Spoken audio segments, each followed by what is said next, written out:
2026च्या पद्मश्री पुरस्काराची घोषणा करण्यात आली। सामाजिक कार्यकर्ते चरण हेम्ब्रम यांना 2026च्या पद्मश्री पुरस्काराने सन्मानित करण्यात येणार आहे। हेम्ब्रम यांचं ओडिशामध्ये संथाली भाषा साहित्यामध्ये मोलाचं योगदान आहे आणि त्यांच्या याच कार्याचा गौरव करण्यात येणार आहे।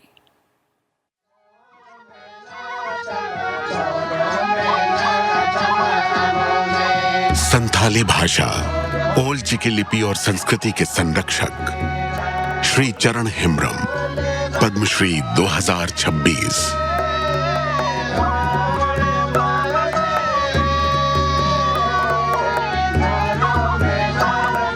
चरण हेम्ब्रम एक ऐसे कर्मयोगी जिन्होंने अपना पूरा जीवन संथाली भाषा, ओल चिकी लिपि और आदिवासी संस्कृति को पहचान और भविष्य देने के लिए समर्पित कर दिया।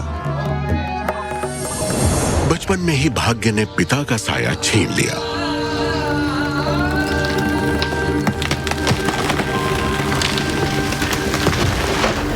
पर मां की छाया ने उनके बचपन को कभी मुरझाने नहीं दिया। इस पौधे को वृक्ष बनने के लिए एक माली की जरूरत थी, एक गुरु की आवश्यकता थी, जो उन्हें मिली अपने मामा के गांव में। ओल चिकी लिपि की यह शिक्षा पूरे संथाली समाज की आवाज बनने वाली थी। वक्त बीता, 10वीं की पढ़ाई पूरी की, ITI का कोर्स किया, एक साधारण सी नौकरी की तलाश थी, लेकिन जीवन ने एक असाधारण मोड़ ले लिया। ट्रेन के एक सफर में सारे सर्टिफिकेट खो गए।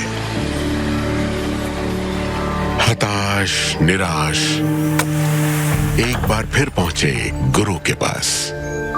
ये हादसा नहीं, भाग्य का संकेत है बेटा। संथाली रास्ता नहीं, मंजिल है। गुरु के इस वाक्य को व्याकरण और संथाली के विस्तार को जीवन का लक्ष्य बनाकर चल पड़े एक ऐसे सफर पर जिसका हर कदम संथाली भाषा और संस्कृति को समर्पित था। टीचर ट्रेनिंग ली और शुरू हुआ संथाली पढ़ाने का सफर। गांव में, स्कूलों में, आसरा में और कभी पेड़ों के नीचे। मुश्किलें थी, पर वे रुके नहीं। एक के बाद एक सैकड़ों आसरा केंद्र बने। हजारों बच्चों को मिली संथाली की शिक्षा और संथाली को मिला एक नया जीवन। अपने इन्हीं प्रयत्नों के बल पर वे संथाली सचिव के रूप में नियुक्त हुए, जहां उन्होंने संस्थानों को जोड़ा और आसराओं को मान्यता भी दिलाई। शब्द किताबों में उतरे, संथाली पाठ्यक्रम भी बनी और रोजगार के लिए योग्यता भी। इनकी अथक कोशिशों ने संथाली को अपनी सरगम दी। इनके बनाए गीत और नाटक पूरे समुदाय के लिए जीवन संहिता का रूप बन गए। जब हम अपनी भाषा को जीवित रखते हैं, तो भाषा हमारे अस्तित्व को जीवित रखती है।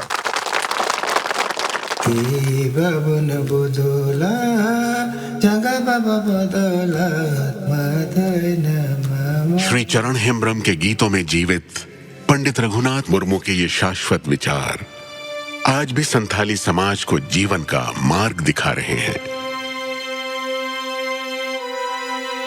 श्री चरण हेम्ब्रम, पद्मश्री 2026। कोटि कोटि नमस्कार।